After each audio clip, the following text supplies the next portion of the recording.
categorías de contrato que ustedes tienen que saber.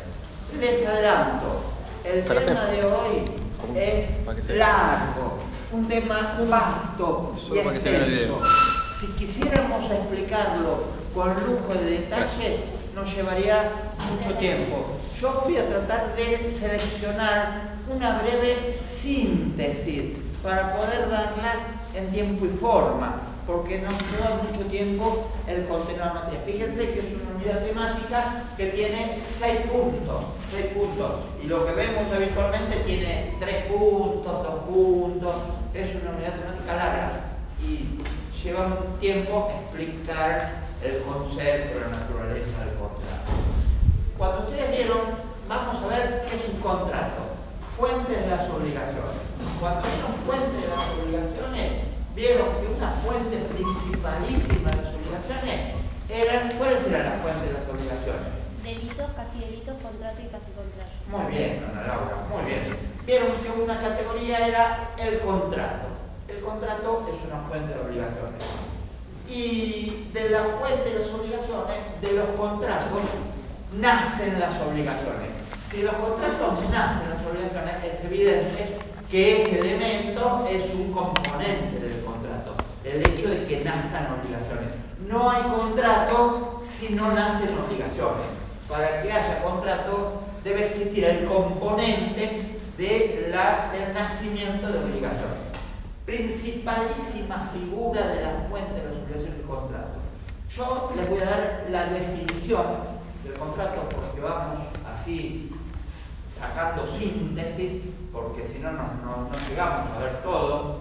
Podríamos hablar mucho sobre referencias, antecedentes de los contratos, pero vamos directamente a lo nodal, a los nudos del tema. La definición del contrato se arribó en el posclásico. En el posclásico se estableció un concepto que es el dirimen de las obligaciones. En Roma, el concepto de contrato reúne 4 requisitos, si se quiere, 4 elementos. 4 elementos. Primero, que haya consentimiento. Se trata de un negocio jurídico en el cual hay un consentimiento entre 2 o más personas. Consentimiento, primer elemento. Cuando hablamos de consentir, vamos a decir de compartir sentimiento, compartir sentido, consentido, compartir sentimiento. De este negocio bilateral o trilateral, entre el cual hay obligación, hay consentimiento, de este negocio nacen obligaciones. Segundo elemento. De este negocio nacen obligaciones. Tercer elemento. En la Roma clásica y posclásica, no así en el periodo bizantino que fue posterior, pero en la Roma clásica y posclásica el contrato tenía un nombre propio. Nombre propio. ¿Qué quiere decir tener el nombre propio? Llamarlos de una manera determinada a cada contrato, porque cada contrato tiene un régimen jurídico que lo regula y su nombre lo asocia a un régimen jurídico que lo regula. Por eso hablamos de contratos que tendrán nombre propio en contratos consensuales, contratos reales, contratos verbales, contratos literales, y aún ahí van a haber nombres propios como compraventa, locación, mandato, sociedad, depósito, el comodato, no el contrato.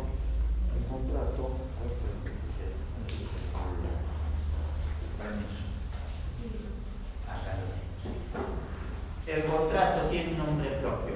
Cada tipo de contrato tiene un nombre que le pertenece, que lo define y le asigna un régimen jurídico propio que lo regula. Regula los derechos y obligaciones de las partes.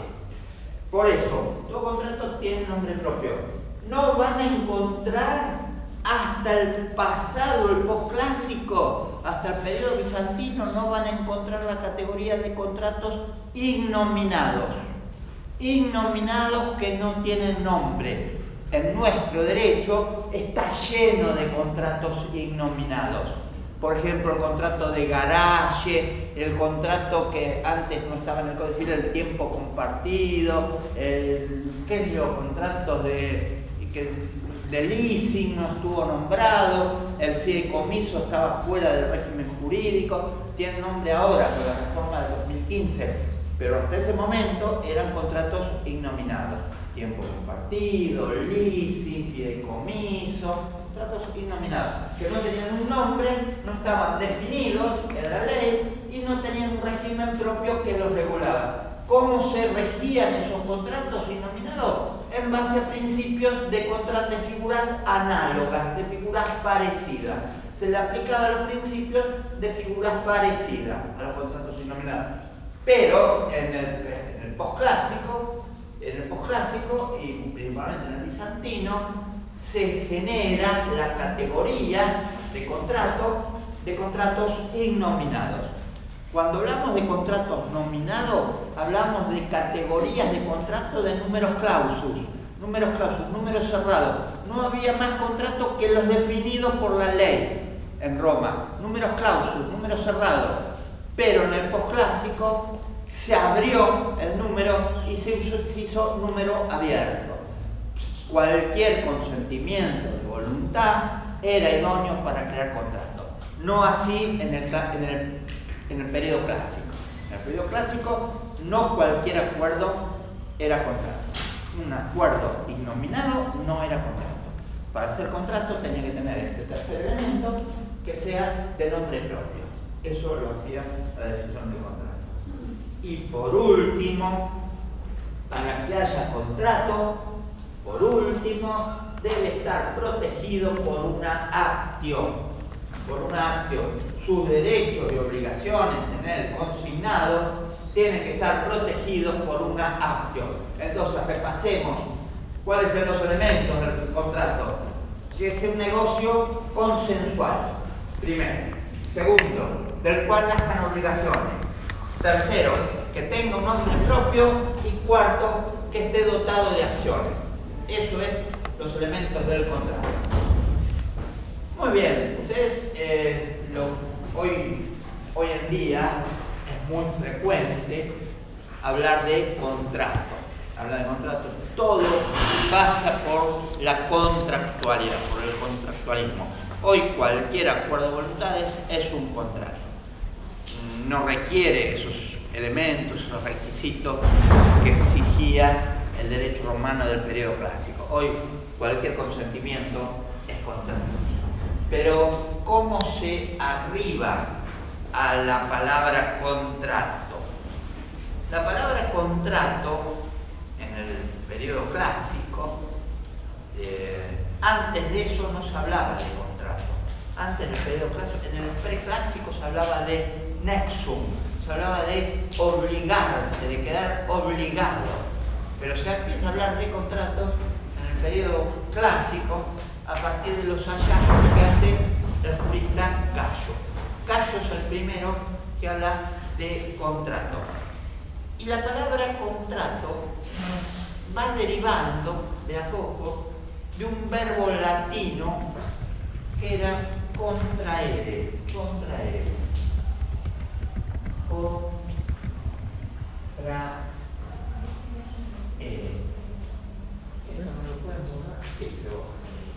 Contraere. Contra y la siguiente letra. Contraere, esto es un H. Contraere. Contraere, después se suprime esta H y esta E, queda contraer. Es la acción de contraer. Es el verbo contraer. de donde contraer, traer junto a, acercar algo a, y contraer es traer junto, como contraer la frente, contraer el brazo, contraer amistad, contraer odio, contraer enfermedad. Todo lo que significa acercar algo hacia uno es contraer. De ahí que a través de contraer se fueron contrayendo obligaciones. Contraer significa traer junto a, está en un verbo. Gallo se refería a esta modalidad como forma de asumir obligaciones. Había conductas determinadas que asumían obligaciones el sujeto. Y cuando un sujeto asumía obligaciones, contraía obligaciones. Con este verbo, contraer obligaciones, derivó en el participio lo contraído. Y cuando hablamos del artículo neutro, lo, estamos atribuyendo su pertenencia a un sujeto. Este sujeto que tiene lo contraído se obligó a través de un contrato. Y ahí llegamos del verbo contraer al sustantivo contrato. Los romanos decían contractus.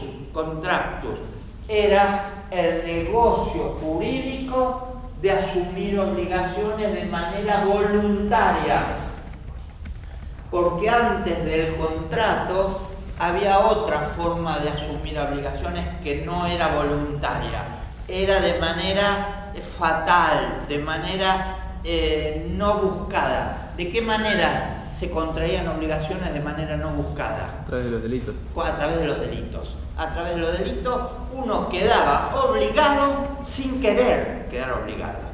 Pues la forma de quedar obligado queriendo era a través de lo contraído, los negocios contraídos. Los negocios contraídos, el contraer, el contractus.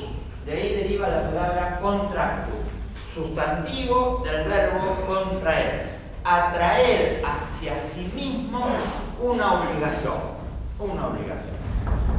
Bueno, yendo en esta forma rápida de atravesar esta unidad temática, vamos a ver las clases de contrato. Yo ahí les puse en el grafiquito, ahora los tengo, las clases de contrato. Tenemos que los primeros contratos que se inventan en Roma son verbales. ¿Por qué verbales? Porque verbis, a través de la palabra, la forma de relacionarse con los dioses y con otras personas era a través de la palabra. Lo dice la referencia Biblia. Primero era el verbo estaba delante de todo. Después, hágase la luz, hágase el mar, hágase los animales, hágase todo lo demás. Primero era la palabra. A través de la palabra se construía la realidad. La palabra construye realidad en lo social.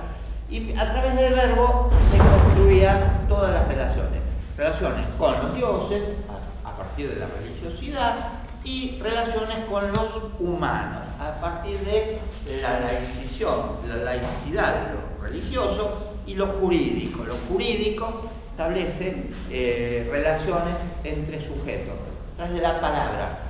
Cuando la palabra crea negocio jurídico, todavía no se había inventado la escritura. Es un proceso de descubrimiento posterior, una construcción posterior. Y tenemos que los primeros contratos, la primera forma de contraer obligaciones voluntarias, era a través de contratos verbis, palabra. En realidad, Gallo refiere 4 tipos de contraer obligaciones. 4 tipos. Los verbis eran los más antiguos, los primeros, los que comienzan el camino de construcción de esta fuente de las obligaciones. Pero después Gallo, que es del periodo clásico, empieza a descubrir que hay otras maneras de contraer obligaciones. Se asumen obligaciones por la palabra, como les dije, se asumen las obligaciones por la cosa. Ya lo voy a explicar. Esto de la cosa es algo interesante porque todo aquel que recibe algo no lo recibe gratuitamente. Todo el que recibe algo tiene la obligación de devolverla o de dar un valor equivalente. Por eso, el que recibe algo tiene la obligación de dar algo a cambio. De ahí que Gallo diga que por la cosa se crean obligaciones también. Hay contratos reales, que se perfeccionan por la entrega de la cosa. Otros contratos que aparecen luego, cuando aparece la escritura, son los contratos escritos. Por escrito se crea el compromiso de dar algo a otro. Y por último, los del último periodo, son los contratos de solo consentimiento. Los contratos consensuales. Y ahí Gallo, del periodo clásico, distingue cuatro categorías. Los contratos verbis, los contratos re, los contratos literis y los contratos consensuales. Cuatro categorías. Después, en el posclásico, veremos cómo aparecen otras figuras. Aparecen los contratos ignominados, son los que no tienen nombre, pero que tienen el consentimiento, y esto solo articula un contrato, solo consentimiento. Y aparecen por último los pactos que es realizar la paz, y realizando la paz primero para extinguir obligaciones, para acordar conflictos, y luego a través de pactos se anudan vínculos obligatorios. Esos son la lista de los contratos. Pero vamos a ver los primeros, que son los verbis. Los verbis son los primeros, y acá me voy a detener un poco, porque ayuda a entender la lógica contractual. La palabra verbi, de verbo, verbum, los romanos decían verbum son palabras hechas actos. Las palabras llevaban a los actos. Palabras hechas a través de la palabra se perfeccionaban actos jurídicos.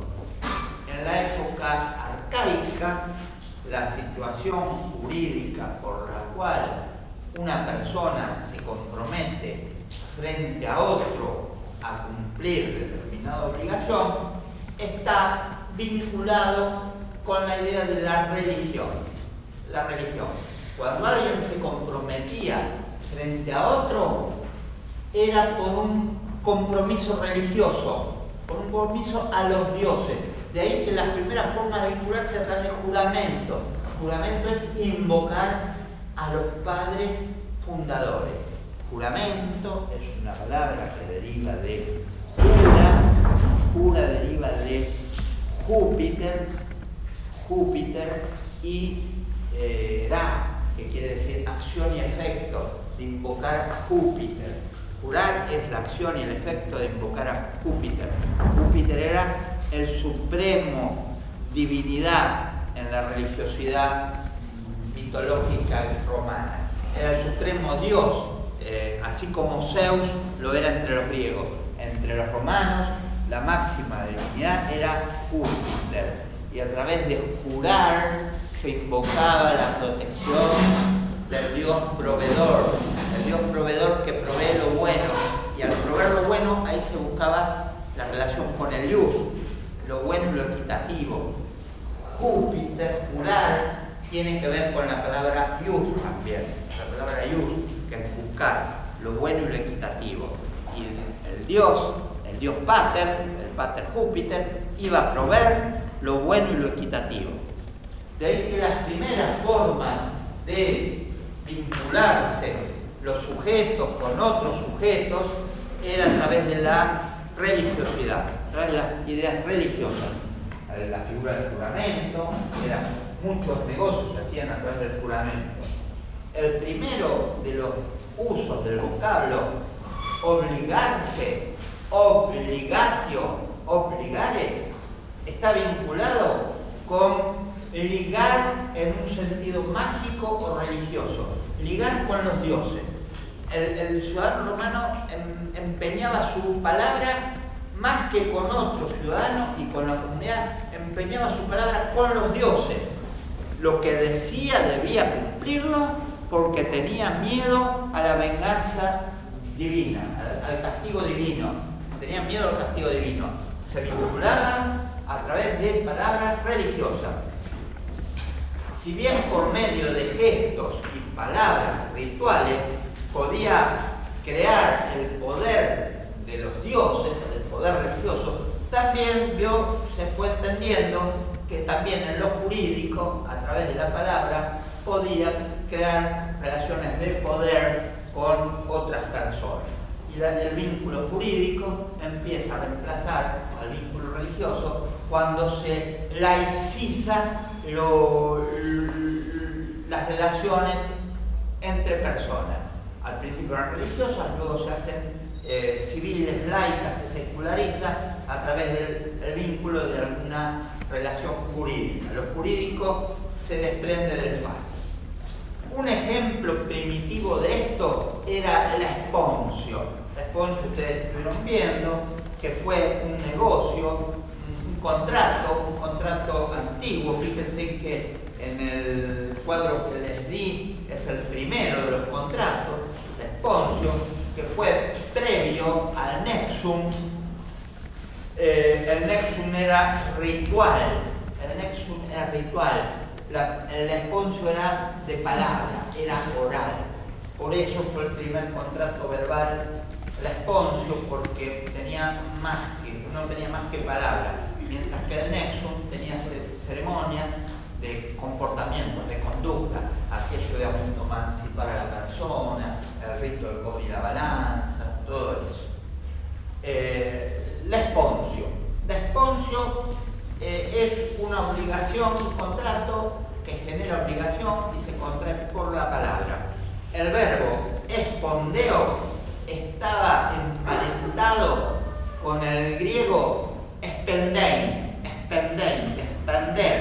expender algo, cuando hoy decimos expender algo.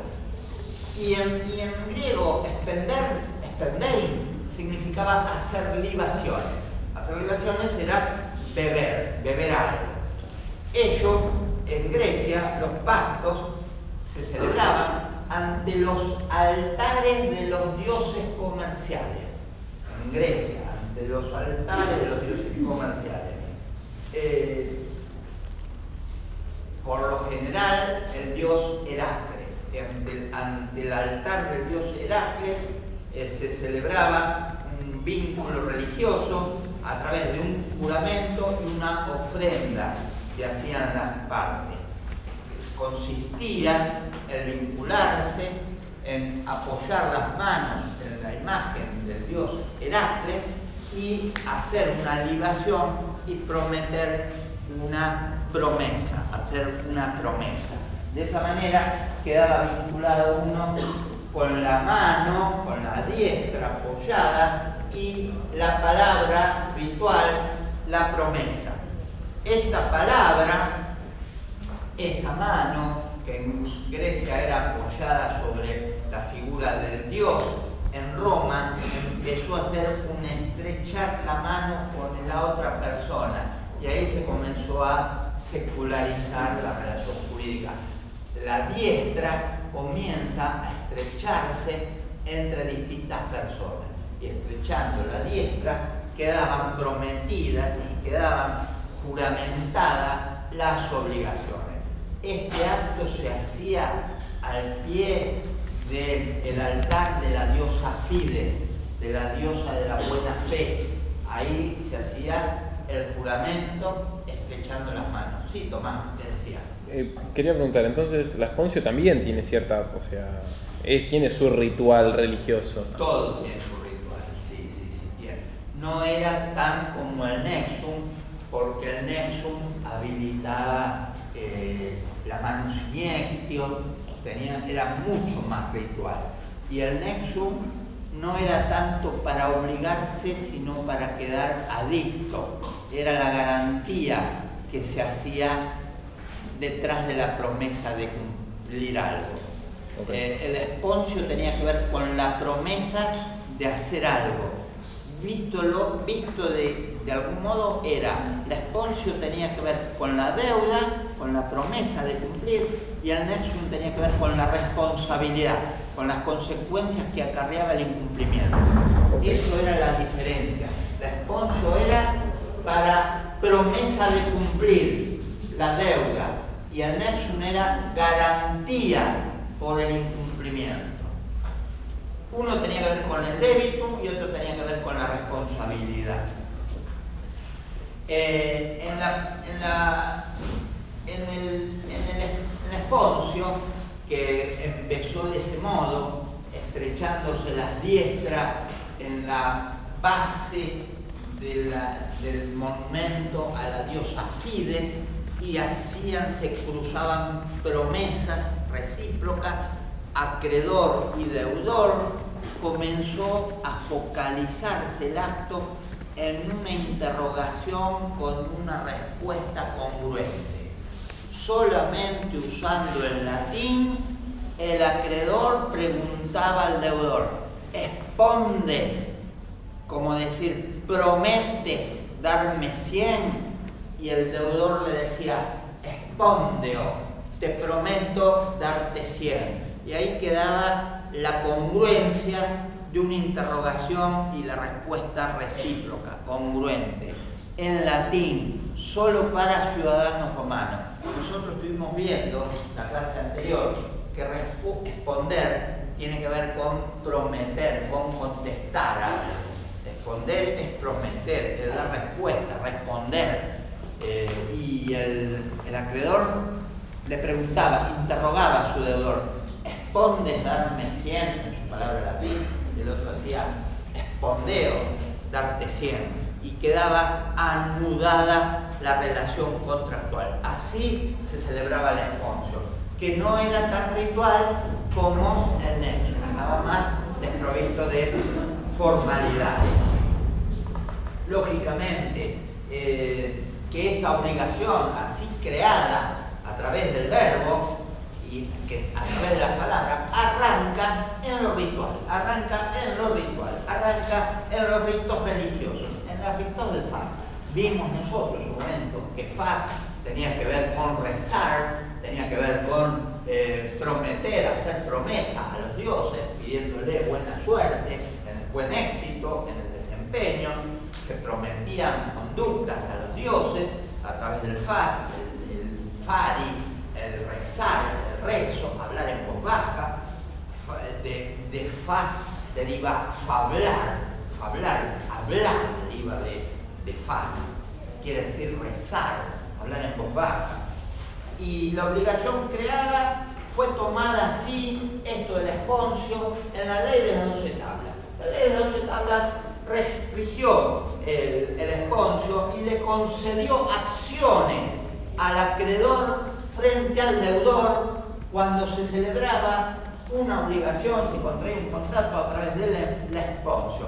Y esto habla directamente de que se laiciza el ritual, la ceremonia contractual. Se despoja completamente de los formatos de las liturgias religiosas y queda como negocio entre particulares, entre privados, el hecho privado que no le interesa a la comunidad, solo le va a interesar a los particulares independientes. Es decir, se privatiza el uso y la costumbre de estos contratos. Lógicamente que esta forma de usar el verbo responder, que era latino y que venía del griego, espendein, y los griegos eran el antecedente culto, el antecedente cultural más importante que tuvo los romanos. Se celebraba solamente, tenía lugar entre ciudadanos romanos, entre extranjeros o personas que no eran ciudadanos romanos, no cabía celebrar contrato a través del esponcio. Y en la práctica cotidiana, en la cotidianidad diaria de la vida común, fue abriéndose paso una nueva forma de prometer que podía ser dicha en cualquier lengua, no solo en latín. Eso para permitir el uso de estas figuras, de estos formatos, por parte de extranjeros que eran de los oriundos de pueblos vencidos que se allegaban a Roma, que participaban de Roma.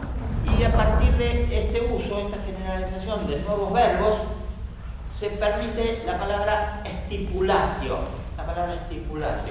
que el acreedor le preguntaba al deudor: ¿estipulas darme 100? Y el deudor decía: sí, estipulo darte 100. En cualquier idioma esto cabía. Cabía acá en los idiomas de los pueblos de cualquier origen. Y esto dio lugar a un nuevo tipo de contrato verbis que se llamó estipulatio. Estipulatio hoy significa estipular. Ustedes lo vieron en los contratos que se hacen escritos. Las partes estipulan. Que estipular quiere decir dejar firme, dejar constituido, dejar instituido algo, crear una obligación, crear una deuda, dejar firme una obligación.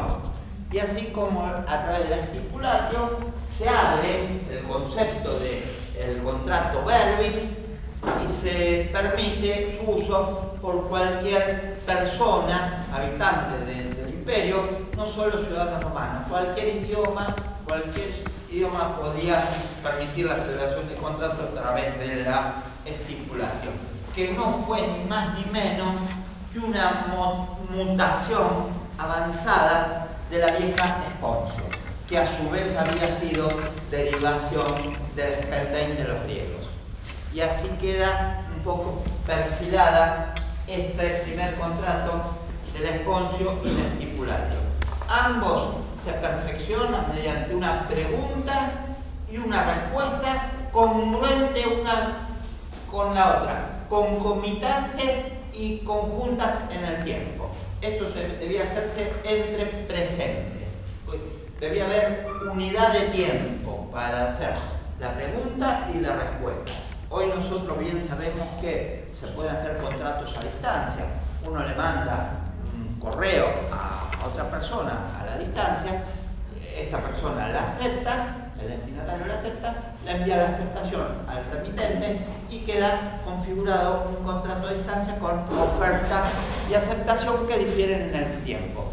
Pero entre los romanos, este contrato de estipular, derivado de responder, debía ser simultáneo en el tiempo, concomitante en el tiempo.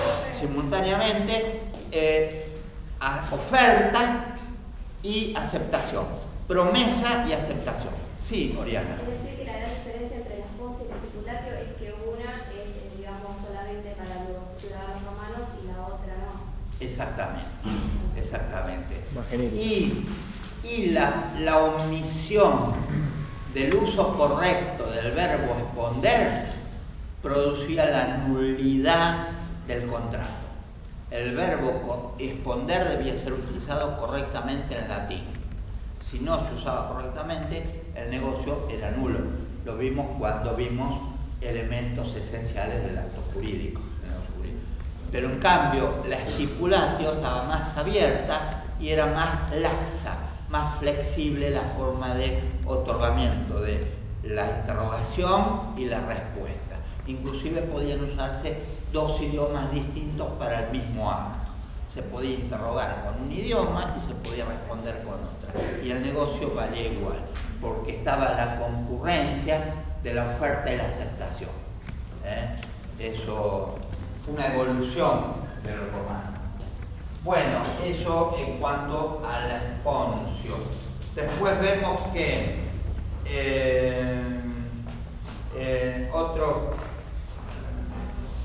la denominación de estipular quiere decir lo firme, lo que queda firme, lo fijado, lo establecido.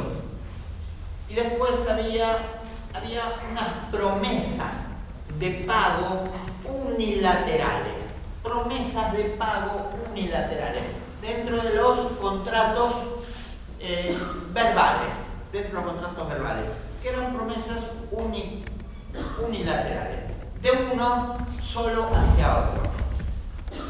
Dos casos. Era posible contraer obligaciones por medio de palabras, pero a diferencia del estipulatio, no había una pregunta del acreedor seguida de la respuesta del deudor. No se daba eso. Lo único que había era una declaración solemne y unilateral de uno hacia el otro. Una declaración. Se lo definía como declaración uno loquende. Uno loquende. Es uno solo el que hablaba. Uno solo el que hablaba. Y cuando hablaba, comprometía su conducta. Profe, las excepciones, entonces, una era de las excepciones de esta forma de pago. Promesa de pago, perdón. Estas eran formas, declaraciones verbales unilaterales, en el cual no había dos partes, uno que ofrecía y el otro que aceptaba, sino que era uno solo que emitía una declaración uno loquende. Uno loquende quiere decir uno solo es el que habla. El otro quedaba en silencio.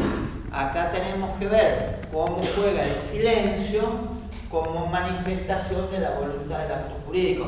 Recuerdan que vimos en un momento que el silencio tenía aptitud para celebrar acto jurídico. Este es un caso de ello. Acá el silencio del destinatario de la declaración produce la configuración del negocio jurídico del contrato.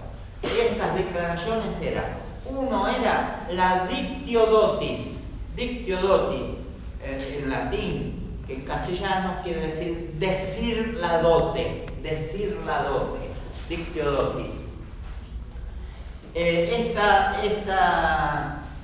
Esta figura se trataba de una promesa solemne de dote,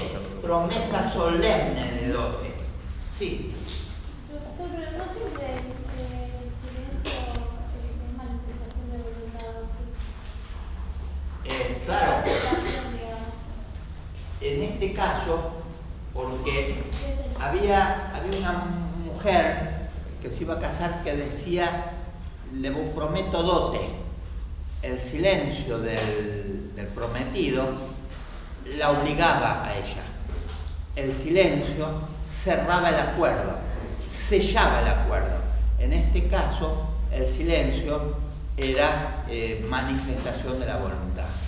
En el caso que el destinatario de la dote que era dicha dijera, yo no me voy a casar, bueno, ahí no se celebraba este contrato, no tenía vigor esta promesa, no quedaba firme la promesa. O sea, el silencio era aceptación. Era aceptación. Lo hemos visto. ¿Alguien podría recordar en qué caso el silencio era manifestación de la voluntad? Porque esto lo vimos. Claro, ahí también, como ejemplo, pero dimos un concepto de que el silencio en principio no es expresivo de voluntad, salvo que haya obligación de despedirse y no lo haga. Por ejemplo, si le llega una demanda a alguien y lo omite o... Claro, queda rebelde y queda vinculado a los resultados de ese juicio. A uno le llega una demanda, no la contesta y queda rebelde, queda confeso. Es decir, que lo que dice el demandante tiene razón en todos sus dichos. El callo otorga. No se da siempre el que callo otorga. Se da solo cuando hay obligación de despedirse y no se hace. Pero si no hay una causa anterior que obligue a expedirse, el silencio no es manifestación de voluntad. Por ejemplo, si yo recibo una carta documento que me dice págueme $1.000, pero yo sé que no hay ningún contrato que me hace deber $1.000, yo puedo no contestarlo y después en juicio defenderme. Yo no lo contesté porque no había ningún antecedente que me vinculara. Pero si yo debía $1000 y me mandan una carta documento pidiéndome $1000, intimándome, y yo no lo contesto esa carta documento, en virtud del antecedente de mi deuda, ahí yo estoy dándole la razón al de la carta documento. Porque hay una deuda anterior que opera de causa. Hay obligación de expedirse, pese a ello yo guardo silencio. Ese es el tema. El silencio juega cuando hay una causa anterior que obliga a expedirse. Si la causa anterior que obliga a expedirse no está, el silencio no expresa voluntad.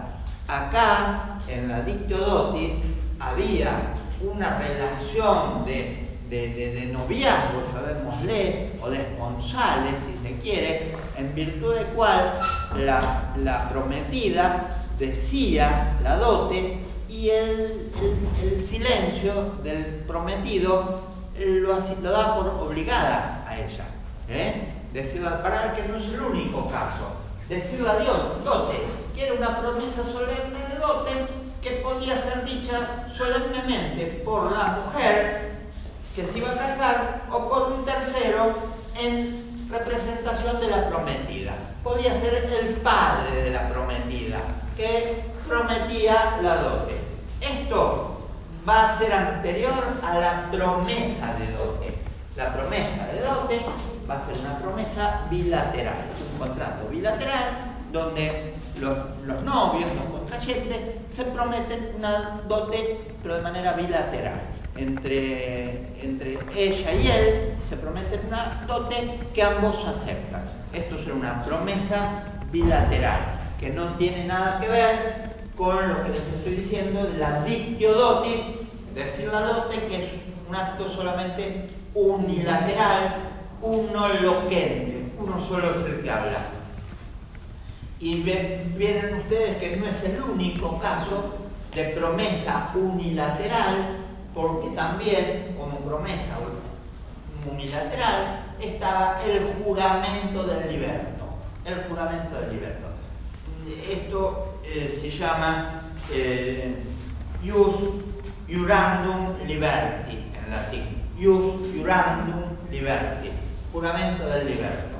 Por este juramento, el liberto prometía unilateralmente uno loquende que se obligaba a hacer en favor del patrón un regalo o un servicio o trabajos determinados. Era el único caso en que una obligación se constituía de esta manera. El objeto de una prestación de dar, hacer o prestar, que asumía el liberto y que el patrón guardaba silencio. Esto lógicamente ustedes dirán, y tiene respuesta a esto, dirán, ¿cómo es posible que el liberto se obligue estando en esclavitud todavía? Porque era dicho este juramento, el liberto estando en esclavitud. Y tenía que ser ratificado cuando obtenía la libertad a través de la manumisión. Era ratificado con posterioridad. ¿El liberto no era ya el ya manumitido? El juramento liberto lo hacía cuando el esclavo prometía una prestación de dar, hacer o prestar en favor de su amo. El amo le daba la libertad y ahí tenía que ratificarlo el liberto. Por eso juramento liberto. El liberto lo ratificaba porque privado de la libertad no tenía capacidad civil y tenía la plena capacidad civil cuando adquiría la libertad. Esto sería el inicio del patronato. Claro, acá inicia el patronato. Quedan vinculados libertos y patronos. Queda vinculado en una relación de fides perpetua. La violación de esa fides podía acarrear la pérdida de la libertad nuevamente. Pero igual en el patronato no solo cumplía el liberto, sino que, por ejemplo, cuando el liberto se veía en una situación de miseria y cosas así, el patrono también tenía que responderle, digamos. Claro. El patrono era una especie de protector. Patrón deriva de pater, de patria, de patre, que es un protector. Pater deriva de proteger. el patrón es un protector del pupilo y cualquier necesidad la debe atender. De la relación de patronato deriva el pupilaje, y pupilo es algo así como alumno. Alumno deriva de alere, nutrirse, alimentarse. El alumno es el que se alimenta, es el que se nutre, y el liberto queda pupilo, queda como un alumno del patrón, que va a recabar del patrón todo lo que necesita para su vida corriente. El patrón va a tener una obligación alimentaria, si se quiere, sobre el liberto. Y eso es lo que crea la figura del patronato. Sí.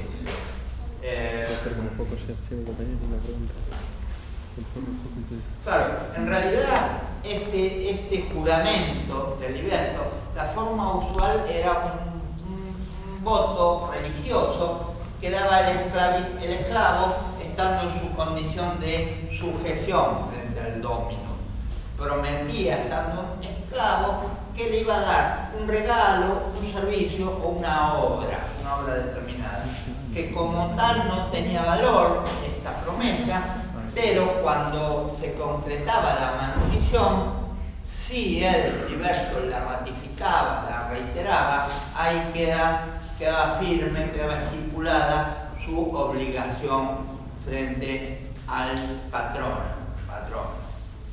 Bueno, otros contratos que explica Cayo son los contratos reales.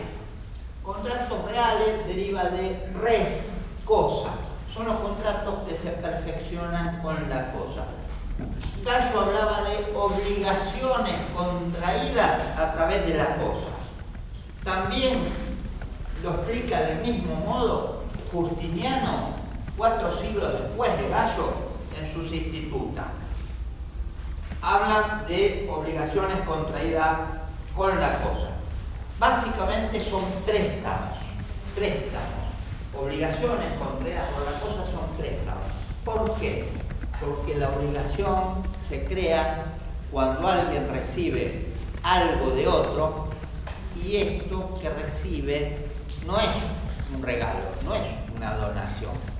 Esto que recibe, cualquiera que recibe algo de otro, tiene la obligación de devolverlo o dar un valor equivalente.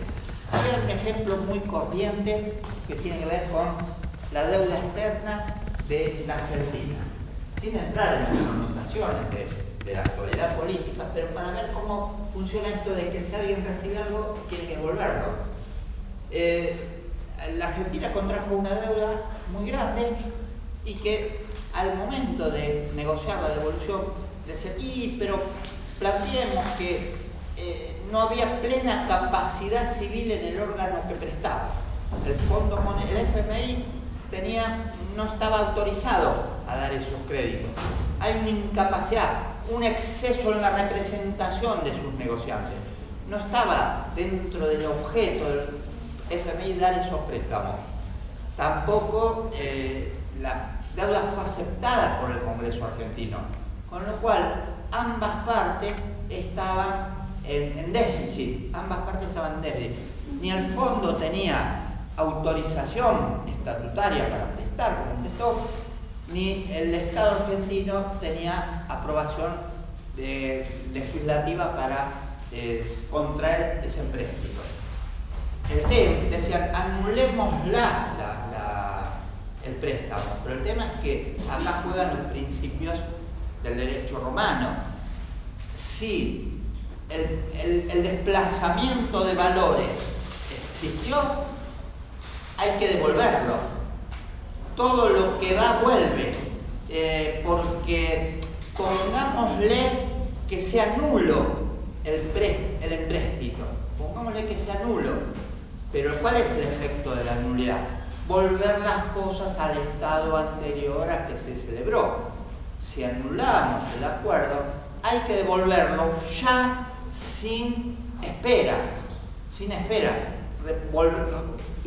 restitución íntegra. Los romanos lo llamaban la íntegro restitutio, había que devolver. Acá juegan los principios del derecho romano en los contratos reales. Todo lo que se da es título para exigir la devolución de lo mismo más sus acrecidos. Acrecidos, llamémosle intereses, frutos de las cosas prestadas, si son cosas ciertas. Todo eso, todo lo que se da, se devuelve. Si es una donación, van a ver que el contrato de donación que se inventó en el periodo posclásico recién estaba rodeado de requisitos excepcionales. No cualquier dación podía ser entendida como donación. La donación es algo restrictivo. Es algo restrictivo. En un principio estuvo prohibida. En un principio estuvo prohibida. Claro. Se aceptó en el posclásico recién, a través de aceptar los contratos innominados. Los bienes que se conseguían a través de regalos, ¿cuándo empezaron a estudiar? Que no son donaciones. Al regalo es donación, es a través de liberalidad. El regalo es una liberalidad, es una donación. El regalo es una donación. Okay. Y como donación... Pero igual puede ser sujeta a una obligación.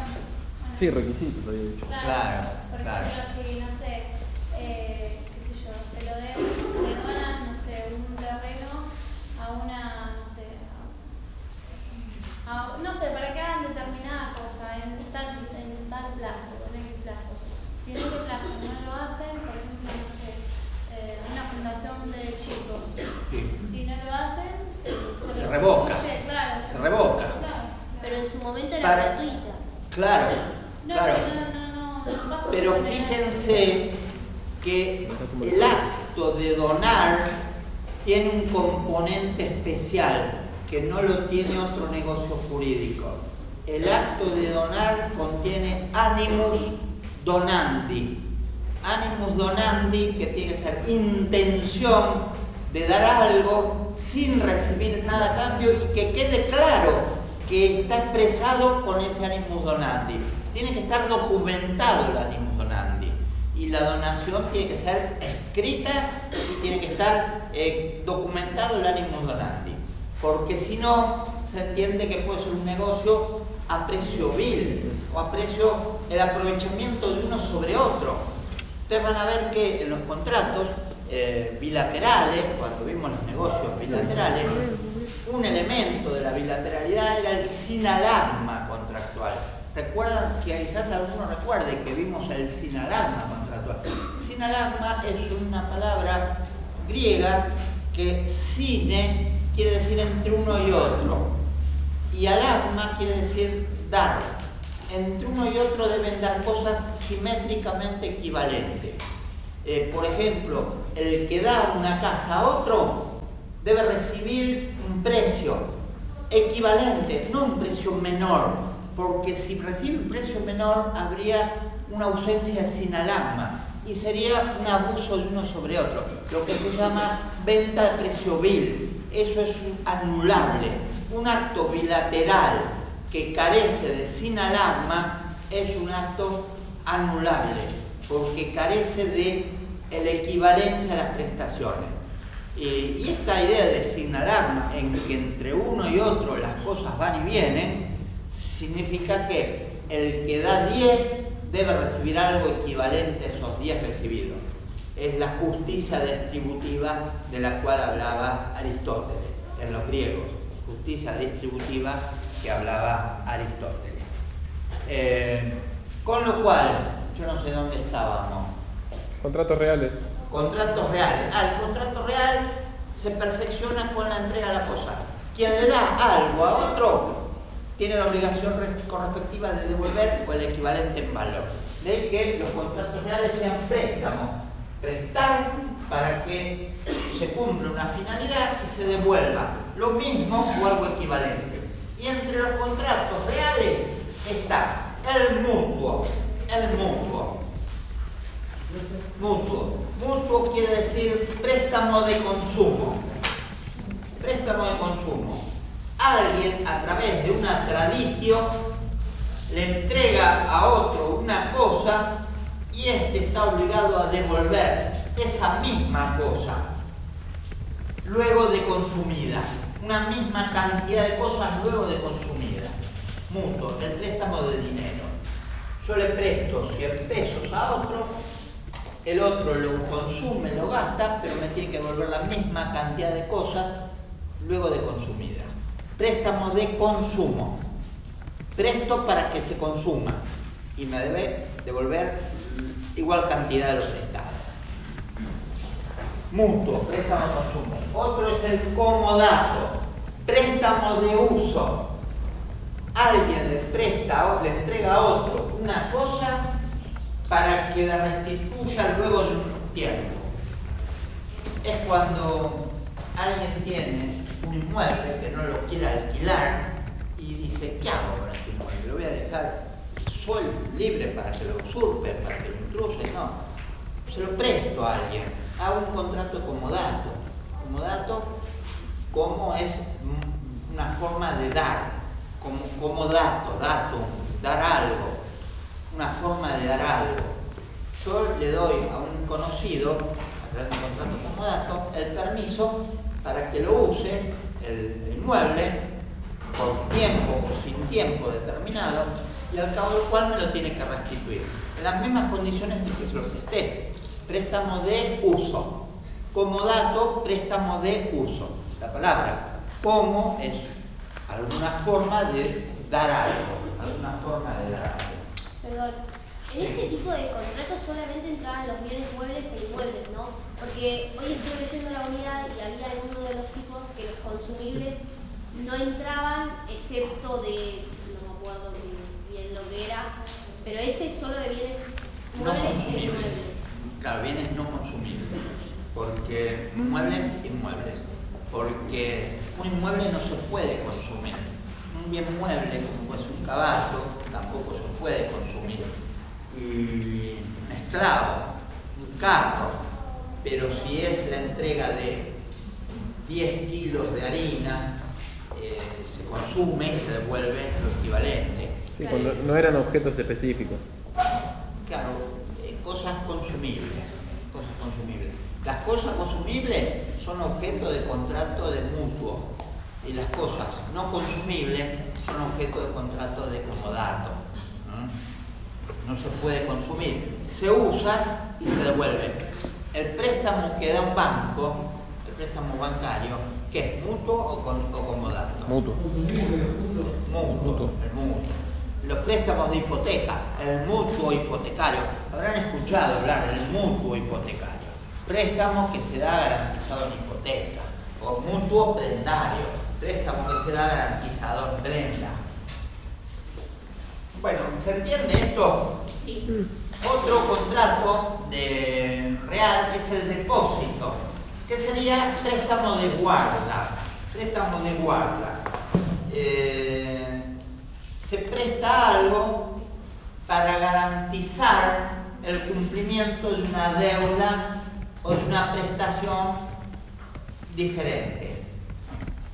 Es una entrega que el deudor hace al acreedor para asegurar el cumplimiento de una obligación o de una prestación. Perdón, como dijo al principio, préstamo de guarda, se presta. Préstamo de guarda es la entrega que hace un deudor en favor de un acreedor a fin de asegurar el cumplimiento de una obligación o de una prestación. Préstamo de guarda.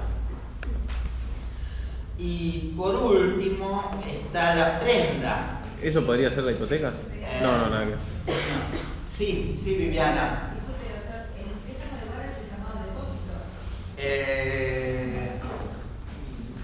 El depósito es yo le estoy hablando de depósito, no de garantía, claro. Está el depósito, préstamo de guarda y la prenda, préstamo de garantía. Sí, me confundí. Depósitos, préstamo de guarda. Doy algo para que sea guardado y al cabo de un tiempo devolver. Es colocar plazo fijo en el banco, por ejemplo. para la guarda. Y son cosas distintas.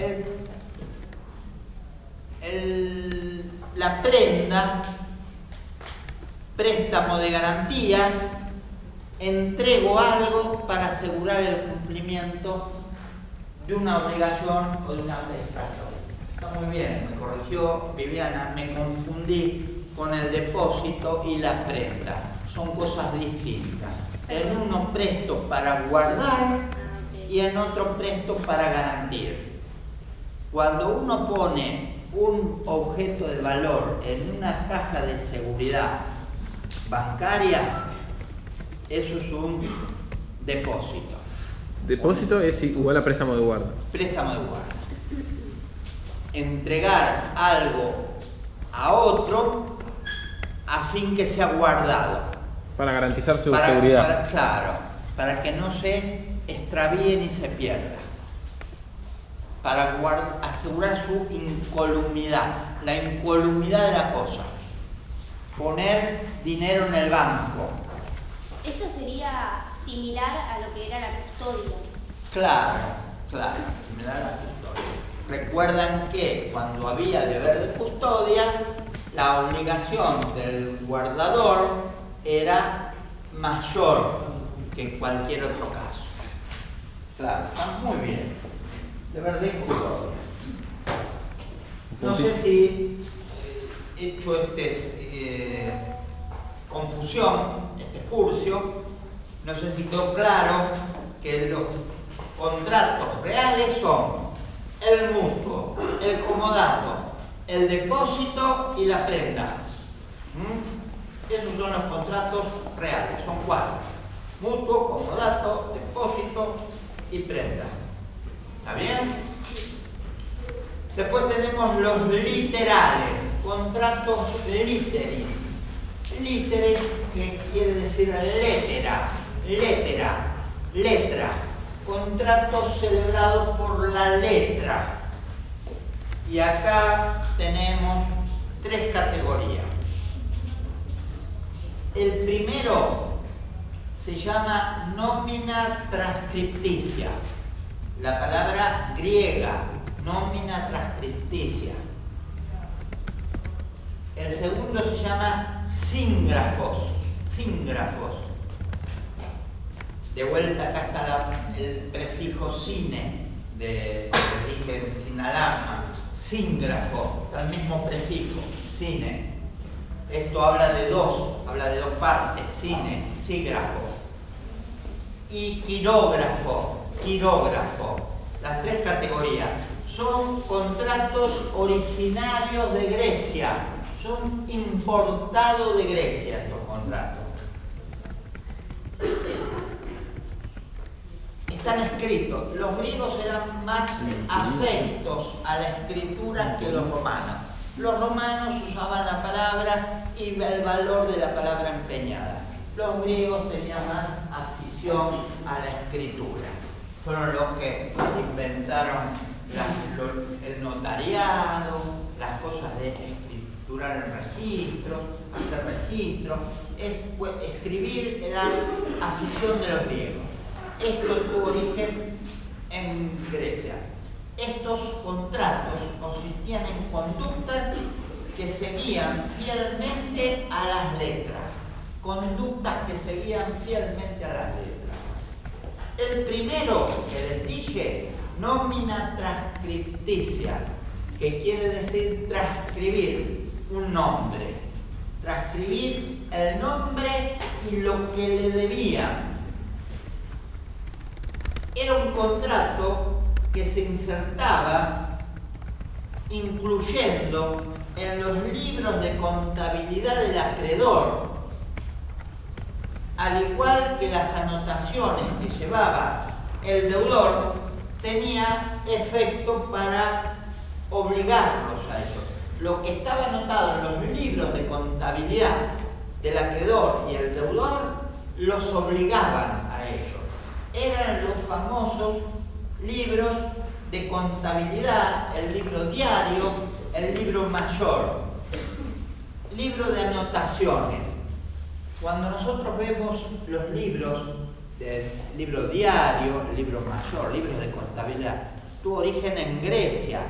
Cada paterfamilia llevaba libros que anotaba todo su vida diaria. Un diario, el diario, anotaba su vida diaria y esas anotaciones tenían efectos vinculantes para él, por más que la otra parte de la relación no tuviera esa constancia. Lo que el paterfamilia tenía anotado en su libro lo obligaba a él, lo obligaba. Por eso era nómina transcripticia. El paterfamilia transcribía en su libro de contabilidad el nombre y lo que le debía a otra persona. Y haber transcrito en su libro de contabilidad tenía efecto probatorio de un contrato. El otro contrato literal se llamaba síngrafo, singrafae. Se formalizaba por escrito en doble ejemplar. Uno para el acreedor y otro para el deudor. Y lo que decía este documento tenía valor obligatorio para ambos. Singrafae, porque quiere decir entre dos lo grabado, entre dos lo escrito. Una parte y otra tenían un ejemplar cada uno. ¿Qué ejemplo tienen de contratos escritos en que le queda un ejemplar a uno y otro ejemplar al otro? ¿Qué ejemplo conocen ustedes? Compraventa. Compraventa sería un modelo de singrafae. La palabra sine que les dije quiere decir entre dos, entre uno y otro. Grafae, escrito entre uno y otro. Y cada uno tiene su ejemplar. Contrato de locación, y tantos que habrá de doble ejemplar. Porque hay contratos de un solo ejemplar, pero otro contrato de doble ejemplar. ¿Cómo nos hace un convenio de parte? Claro, cualquier convenio de transacción, cualquier acuerdo de transacción, cuando van y piden una moratoria en una entidad pública, una deuda de tasa municipal, una deuda de obras de aguas argentinas, que hacen una moratoria, queda un ejemplar para la empresa y otro ejemplar para ustedes, son modelos de doble ejemplar, escritos, sin grafae, entre dos grabados, entre dos escritos. Y quirógrafo, quiro quiere decir mano, grafo escrito, grabado con una sola mano. Quiere decir que es un solo contrato escrito y queda en modo exclusivo en poder del acreedor. Se graba un solo contrato y queda en modo exclusivo en poder del acreedor. Por ejemplo, ¿cuál sería un instrumento que solo lo posee el acreedor? Que cuando el deudor cumple, el acreedor lo devuelve. El pagaré. El pagaré. Muy bien, muy bien. ¿Su nombre es? Walter. Walter. Sí. Walter, muy bien, Walter. El pagaré. Y hay otro más. ¿Cuál otro más puede ser? ¿Cuál? El cheque. Muy bien, el cheque. ¿Su nombre es? Escobar, sí. El pagaré y el cheque, exactamente. Son quirógrafos escritos de puño y letra por una sola mano. Grafo es Quiro es mano, grafo grabado. Una sola mano los escribe de puño y letra. ¿Qué otro más? No, eso, que quiro es mano y grafo. Escrito, grabado, escrito por una sola mano. Sí.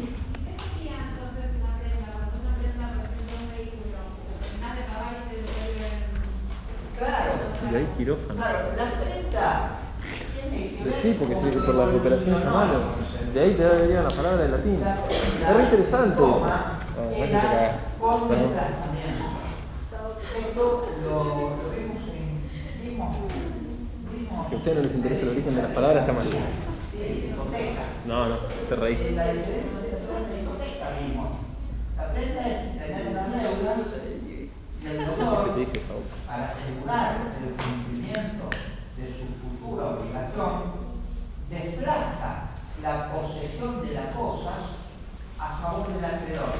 El acreedor asume la posesión de la cosa, la garantía de la cosa prendada, la retiene hasta ser pagado de la obligación. Una vez que el acreedor recibe el pago, devuelve la cosa. En Roma era así. La prenda llevaba al desplazamiento de la cosa dada en garantía. Hoy, entre nosotros, la prenda es por juicio. Quiere decir que la cosa afectada a la garantía del pago de la deuda permanece en poder del deudor. No pasa al poder del acreedor, permanece en poder del deudor, como en la hipoteca, que permanece en poder del deudor. Lo único que hay es una anotación en un registro de que hay un registro prendario. Que si el deudor no cumple la obligación, el acreedor puede echar mano de la cosa prendada. Puede hacer el secuestro, que es el equivalente del manus iniectio, perdón, del ignoritavio, de hacer con el puño la cosa del deudor. Actualmente, entonces, reitero, la prenda es con registro. La cosa prendada queda en poder del deudor, pero se anota en un registro especial, el registro de prendas, y si el deudor no cumple al acreedor el pago de la deuda, el acreedor podrá tomar el secuestro de la cosa prendada y desplazar ahí la posesión para cobrarse al acreedor con el producto de la venta de esa prenda. Lo que queda de la antigua prenda de los romanos, que es sin desplazamiento, con desplazamiento, es por ejemplo cuando ustedes van a un banco de empeño y dicen, me presta $1000 y deja un efecto de valor, dejo errores sin garantía, lo entrega al acreedor prendario, un reloj caro sin garantía, el acreedor prendario le entrega el dinero, cuando el deudor devuelve, el acreedor prendario devuelve el reloj de mucho valor. Ahí sigue en pie la prenda tal como la conocían los romanos, que no conocieron la prenda por registro. La prenda por registro es una creación moderna, pero que ya había antecedentes en Grecia. Grecia inventa los registros se inventan en Grecia. Y ya en el periodo bizantino, helénico, en la época del Imperio Romano en el Oriente, en Constantinopla, ya ahí se usaban distintos tipos de registros inmobiliarios y registros hipotecarios, etc. No sé si queda claro. Bueno, eso me pareció una explicación medio complicada para dar tanto. Bueno, entonces,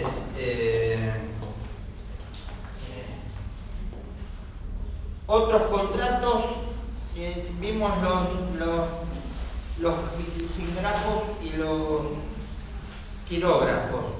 Por último tenemos los contratos consensuales. Como su nombre lo indica, se forman mediante... ¿Quieren hacer una pausa? ¿Quieren hacer una breve pausa, les parece? ¿O seguimos? Si quieren seguimos, Seguimos. Bueno. Para mí esta unidad es pesada, no sé qué vota la mayoría. Una pausa, 10 minutos. Como quieran. ¿Votamos? ¿Lo sometemos a votación? 15 minutos. Ah, bueno, pero el tema de la nota, sí. Bueno, hacemos una pausa 10 minutos. Porque la verdad que es arduo dar la explicación. Y por ahí explicar de modo que se entienda. Vas a salir en el día de la clase. No se puede recortar. Sí, no puedes recortar, no sé si puedes pasar. Acto, pide contacto. ¿Qué tipo de contrato tienen acciones? Las acciones nosotros las vamos a ver. No, recortarlo. No lo pienso recortar. Dale, no seas grosera. Tiene la acción, claro. No. Es lo que hace que sea un contrato. Está dotado de acción. Pero las distintas acciones no. Lo que tenemos que saber, a ver, eso les interesa a todos. Lo que tienen que saber de cada tipo de contrato, las obligaciones y derechos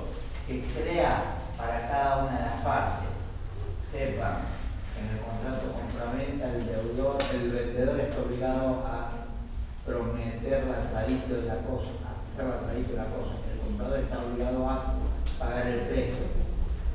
Hay también obligaciones de garantía de edición, servicios de editorio, que lo estuvimos estudiando en los elementos naturales del acto jurídico. Garantía de edición y servicios de editorio aparece en la compraventa. De cada contrato, lo que tienen que saber son, aparte del concepto, las obligaciones y derechos de cada una de las partes. No hace falta que conozcan las acciones que crean. El contrato, por ejemplo, genera la actio venditi, que es la acción que tiene el vendedor para exigir el precio, y tiene la actio enti, que es la acción que tiene el comprador para exigir la entrega de la cosa. Pero esas acciones no hacen falta. Pero para el 10. Para el 10 sí, para el 10 sí. Bueno, vamos a ver, contratos consensuales. Como su nombre lo indica, estos contratos se forman mediante el mero consentimiento recíproco. Consentimiento recíproco supone una concurrencia de sentidos. Una concurrencia de sentidos a través de una declaración de voluntad conjunta de los otorgantes. Declaración de voluntad conjunta de los otorgantes. Cuando le dije consentimiento es consentir, sentir junto al otro. A ver, acá está nuestro querido profesor Flavio. Si alguien tiene algo que preguntarle, dígalo ahora, casi para siempre. ¿Alguien quiere preguntar algo con respecto a los exámenes? Había alguien más que me había preguntado. Me había pedido buscar el apellido. García. García, ¿cuánto? María Luisa. ¿Y más? 2. Solo pasé al grupo de WhatsApp. Tenemos nosotros. García, María Ludmila, Escobar, que me parece que Escobar, ya hablé con Escobar. Escobar y esta chica, no me acuerdo la apellido. Fernández, Albero, Fernández Albero. Ahí está, Albero. Los puse todos en el grupo de WhatsApp para que los veamos. ¿Hubo alguno?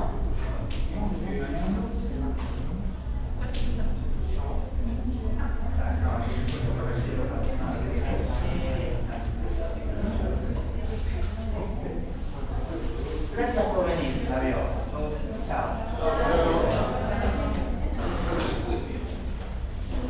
Bueno, está claro que los consensuales son de compartir el sentir junto a, acordar es junto al corazón de otro. A es junto a, cor deriva de cordis, corazón. Acordar es estar a corazón. Luego las partes generan varias figuras de contratos consensuales. Son contratos que surgen a partir de la buena fe de los contratantes. ¿Se acuerdan cuando en algún momento les dije que en la Roma antigua prevalecía la forma, el formato, sin interesar la voluntad de los sujetos, sin interesar la voluntad. Eso es en la Roma antigua. En el periodo clásico comienza a aparecer la oleada de los contratos de buena fe a través de la influencia del Eugentio. Los pueblos vencidos en las guerras románicas empiezan a importar sus instituciones y comienza a valorarse la lealtad, la voluntad, la buena fe de los otorgantes. Y a partir de ahí adquiere realce estos contratos consensuales, que ya no interesa tanto su formato en la como requisito para ser constituidos estos contratos, no interesa tanto el formato, sino que lo que interesa es que en la esencia del contrato esté este acuerdo, este sentimiento compartido, este consenso. Son contratos que se basan en el solo consenso. Y ahí tenemos varios contratos. El primero es la compraventa, contrato consensual. Después tenemos la locación, luego el mandato y también tenemos la sociedad. Son los contratos consensuales. Son los contratos que Gallo en el periodo clásico empieza a reconocer como basados en el recíproco consentimiento. Son consensuales, a diferencia de los anteriores, que eran reales, que eran literales, que eran verbales. En aquellos no valía tanto el consentimiento como en estos, y en estos vale, ya les digo, por la llegada a Roma de los principios de lealtad, buena fe, voluntad de los otorgantes. La compraventa. La compraventa quiere decir comprar y vender en un solo acto. Comprar y vender en un solo acto. Al principio, en la Roma antigua, se conocía la mancipatio, que era un negocio manual y oral, en el cual la entrega de la cosa y el pago de precio se producían a través del ritual formado para ese negocio de mancipatio, el ritual del cobre y la balanza. Ustedes recuerdan que lo hemos conversado muchas veces, la palabra sagrada, la palabra consagrada, el ceremonial, el ritual, las dos partes, el libre pen, los testigos, todo eso formaba la liturgia de la mancipatio.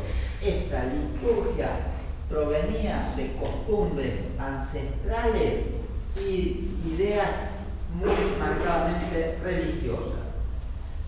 De la mancipatio vamos derivando a la compraventa.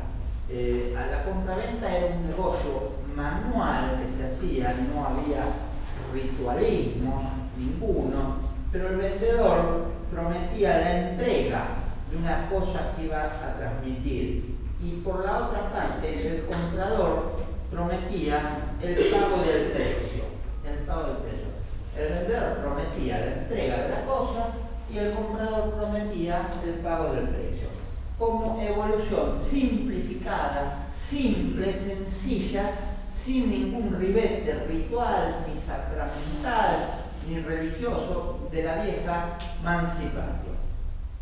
En Justiniano, luego en el siglo VI después de Cristo, mantiene la compraventa consensual, por consentimiento, pero acepta la costumbre griega del documento escrito, acompañar la compraventa, que era un acto manual, que era un acto de mero consentimiento, que estaba desprovisto de toda formalidad. Justiniano le acepta la idea de que eso esté acompañado por un documento escrito. Por un lado, separa la perfección del contrato con la firma del documento. Son cosas distintas. Y esta firma la separa de la adquisición de la cosa comprada, que debía producirse a través de la traditio o de otro de los modos de adquisición del dominio. Justiniano lo que hace es desagrega las partes componentes de la compraventa. Por un lado, hace el documento escrito, lo separa de la firma por otro lado, y la compraventa lo que hace es prometer la traditio. La traditio está separada de la compraventa. Cuando se perfecciona la traditio, se produce la adquisición del dominio de la cosa vendida. Son pasos sucesivos que no coinciden todos en el único mismo acto. No están comprendidos en un unus actus, no están dentro de un unus actus, están desagregados en distintos momentos. Por ejemplo, la celebración de la compraventa, la firma del documento escrito como pruebas, y la traditio como adquisición del dominio de la cosa vendida. Distintos momentos. La cosa vendida se podía adquirir por traditio o también por otros modos de adquisición del dominio. Recuerden que si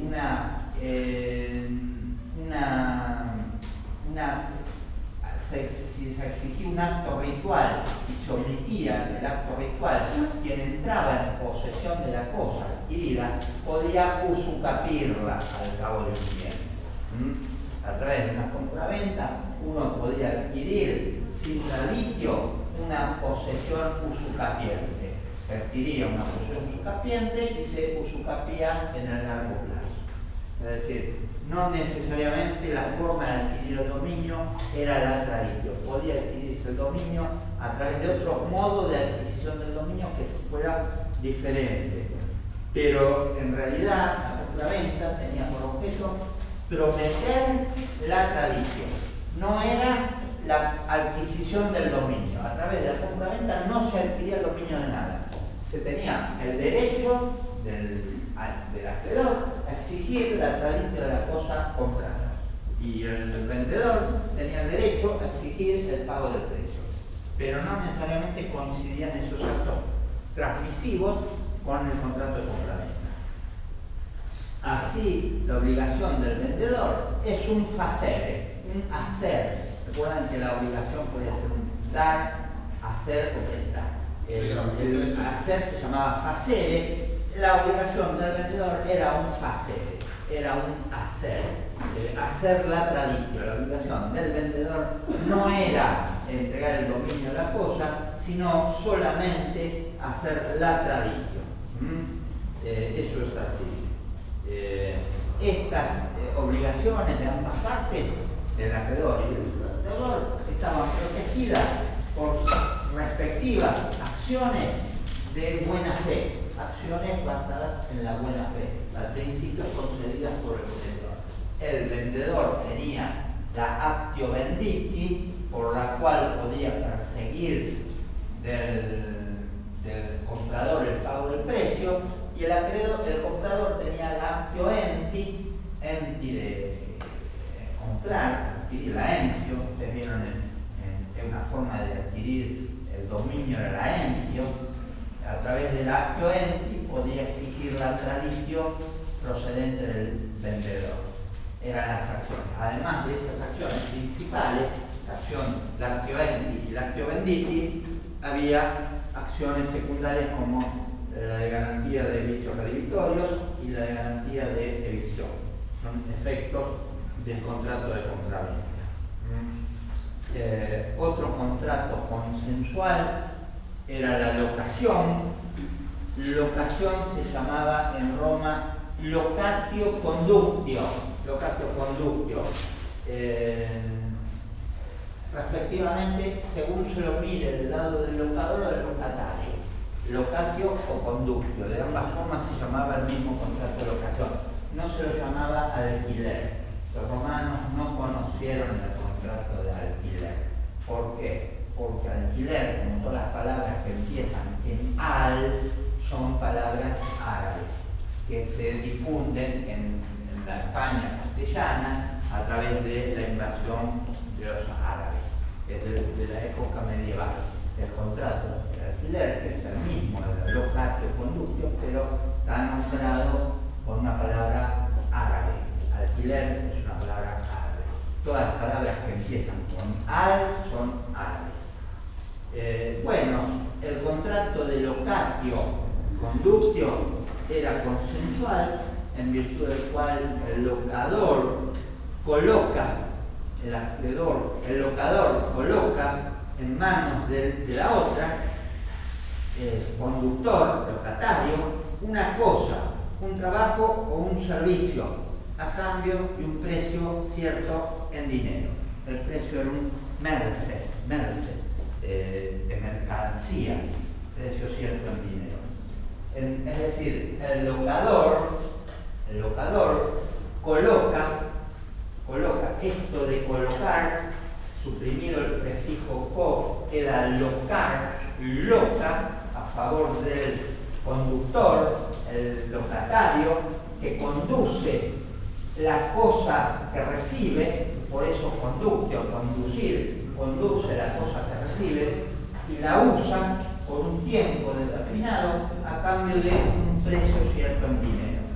Por eso el locador se llama locador, porque coloca, loca, y el inquilino se llama conductor porque conduce, recibe y dirige la cosa locada. De ahí que locatio conductio, es el mismo contrato. Y las acciones que tendrá cada uno son las acciones del locador y las acciones del conductor, las acciones del conductor. Había locación de cosa, locación de servicio o locación de obra. Esto se lo digo brevemente. ¿Perdón, de cosa o de servicio? Locación de cosa. ¿Cuál es una locación de cosa que ustedes conozcan? Locación de cosa. De auto. El alquiler de auto, el alquiler de vivienda, el alquiler de local comercial. Locación de cosa. El locador coloca el uso y goce de algo para que el conductor lo tome y lo use, lo disfrute, cambio de un precio en dinero. Locación de cosa. O puede ser locación de servicio. ¿Cuál sería una locación de servicio? A ver. No. La luz, el agua. No, locación de servicio es la labor de un abogado, por ejemplo. El abogado entrega al cliente un servicio de medios para que obtenga un resultado el cliente. Entrega su trabajo, su servicio, el médico. Todos los profesionales tienen locación de servicios. Y locación de obra, ¿qué sería locación de obra? ¿Cuál sería el modelo? Cuando el pintor se compromete a realizar un cuadro, un escultor, claro, un trabajo de investigación, cuando el profesional hace un trabajo de investigación, es un médico, el desarrollo de una droga para combatir una enfermedad, el arquitecto que realiza una construcción edilicia, todos son locaciones de obra. Promesa de entregar una obra, o promesa de entregar un servicio, o promesa del uso y goce de una cosa. Son las tres posibilidades. Locación. Después el mandato. El mandato es otro contrato consensual. Mandato quiere decir manus datum, mano dada, mano dada. El mandante le da mano al mandatario para que ejecute un acto, el mandatario es la prolongación de la mano del mandante. Mano dada, poder dado a otro para actuar, Es un contrato consensual por el cual una persona mandante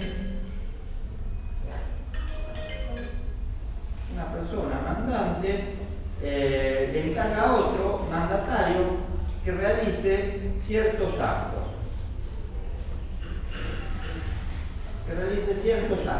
Por cuenta y cargo del mandante. Es decir, el mandante le encarga al mandatario la realización de un acto por cuenta y cargo del mandante y a interés del mandante. Lo que haga el mandatario va a obligar, va a vincular al mandante. Es el mandato. Es lo que notarialmente se conoce como dar un poder, hacer un poder en favor de alguien. Es cuando le dan a un abogado el poder para actuar en un juicio, para que lo represente. La capacidad de ser representado por otra persona. Representado para qué. Los deberes del mandatario son cumplir el cometido para el cual se le dio el encargo. Después tiene que rendir cuentas al final de su contrato y después responder por dolo culpa. Adiós. Bueno, que vaya bien. Entonces, los deberes del mandatario son cumplir el cometido,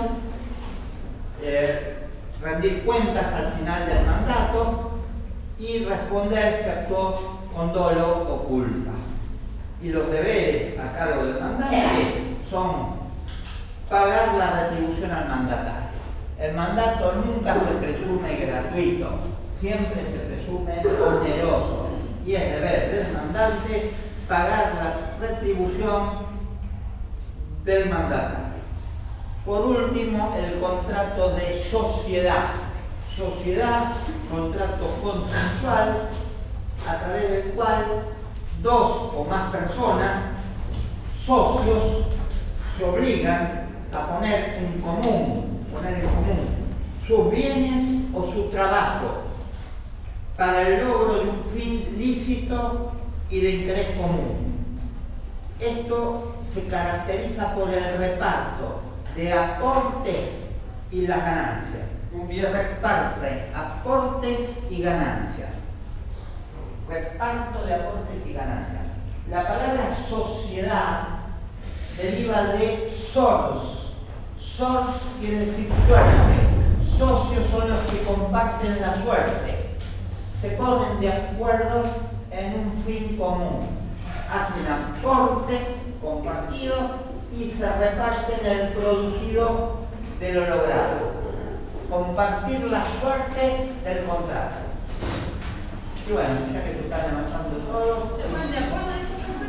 se ponen de acuerdo en un fin lícito y de interés compartido. Acuerdo con una inversión sería Una sociedad anónima, una cooperativa, sí, una sociedad anónima, una cooperativa, una sociedad limitada, una sociedad civil, sí. Ponen en común sus aportes y distribuyen entre sí sus ganancias. Ponen en común los aportes y distribuyen entre sí sus ganancias. ¿Empataron los contratos nominales? Sí, les digo, miren, de acuerdo al gráfico que les di,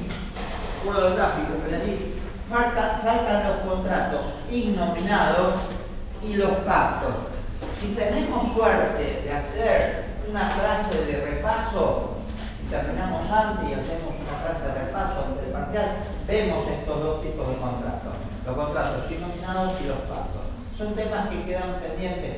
La clase de hoy es muy larga, yo les di una síntesis muy apretada porque cada contrato tiene mucho desarrollo. Pero bueno, vimos lo que pudimos. El derecho romano es una materia extensa. ¿Qué es lo fundamental a tener en cuenta para el parcial? El concepto y las clases de contrato, la clasificación de clases y conceptos, y que describa las características de dos figuras de cada. Por ejemplo, le preguntan contratos consensuales, describa dos figuras. Contratos reales, describa dos figuras. No todos. Por ejemplo, le pregunta contratos literales, describa una figura. Por ejemplo, así. Vimos lo que pudimos. ¿Me parece?